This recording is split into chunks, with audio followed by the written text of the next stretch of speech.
Okay, it's feeding time for my birds. No? Patiro ni siya. Ang akong ilawag is this one. Right. Okay, so this is 7 kinds. Kanya mo ni paborito nila. So every Sunday I used to kung dili Sunday, Monday to Saturday, usually ang maglawag ang ako ang sinang Marilyn, no. Ang sinaligan din. But then Monday ako'y mangunay og lawag, and I'll try to check it out kung okay ba ang kaimtan sa ako ang mga langgam. So that's it. Especially karon kay kuan maron typhoon na powering, di ba? Maglandfall siya, I think sa 12 hours from now, right? Or right? So let us be safe, ha? And for me, akong gitanaw na daan, check na nako akong mga pets, ero, right, koi, tandaan na patanan. And yeah, kasi ang tree house na ako. Okay, so today I would like to show you paglawag na ko sa ako ang mga pati. Okay, I started 6 only, and they are now, I don't know, actually wala kayo ang uban nga matay, that's normal, no?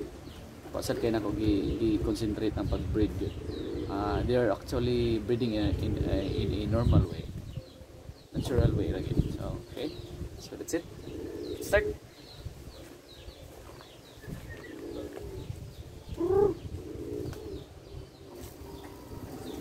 Darat.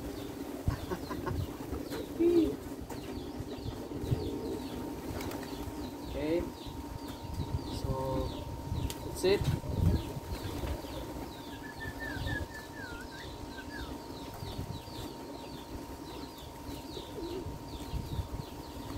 So ang feeding time ani is twice rasad, morning and afternoon, right? So itong mga lovers of mga patias, not part. Kung mga ganun mga pati, simple na kayo, dali na kayo pa naro ng kapati, right?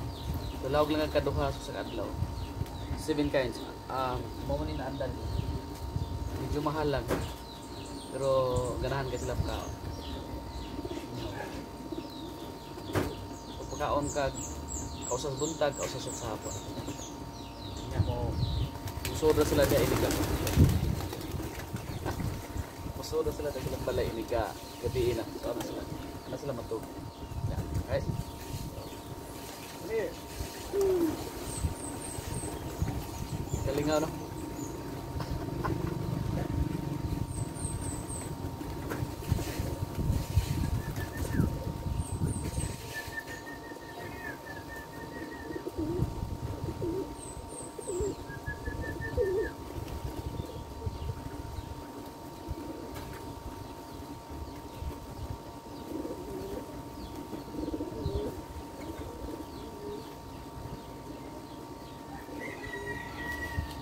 So yan nira ang pagkukan, actually nasa lay tubig siya sa sulod.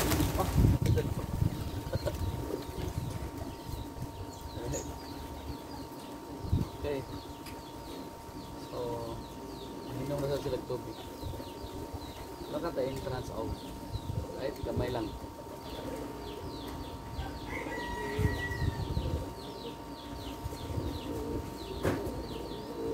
Just try to imagine from 6 up to, no? May dagan di mabaw, wala pa nga nanganao. Actually, ang upa na Norway pa ron. Pinuhi alawan ako rin. Mga ba nasa sulod, no? Nag-breed siya sila.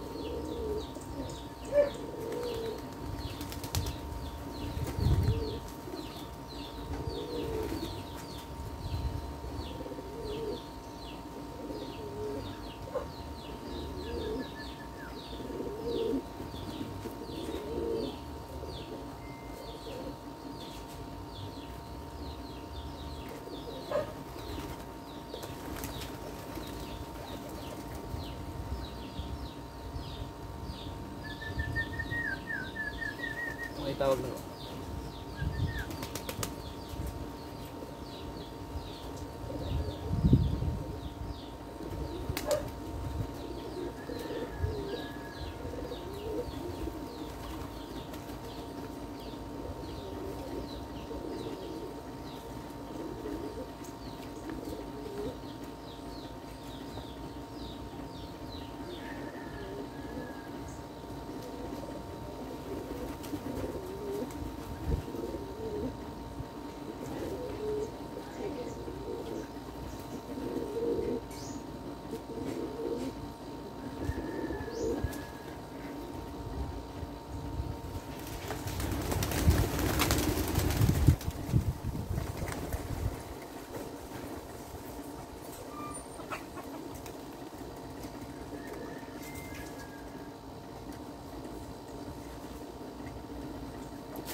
So actually bro lingaw ginako lingaw kay ani ba sa tanaw sa mga pati no.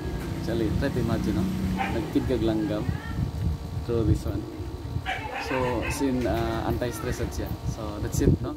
So I hope I was able to katong mga hilig kayo og mga langgam pati simple lang ay lawganan mo kada sa kadlaw and then make it sure nga na sila safe nga katulgan kada gabi. So in my case na ani sila loyo nako. So manay lahang tulganan safe sila diha dili makasud ang mga snake or kanang how so gina mga langgam. So safe sila di kagabi. Unya permanente na water, importante kayo. Unya lawg ka kaduhanan. Pwede rin mo buhian. Ini balik lagi ni mga kini like inani nga kan kini mga inani nga klase nga langgam balik lagi ni. Okay? So thank you so much for watching this video. Right? God bless you. Careful ta sa typhoon Aurin. Alright? Bye bye.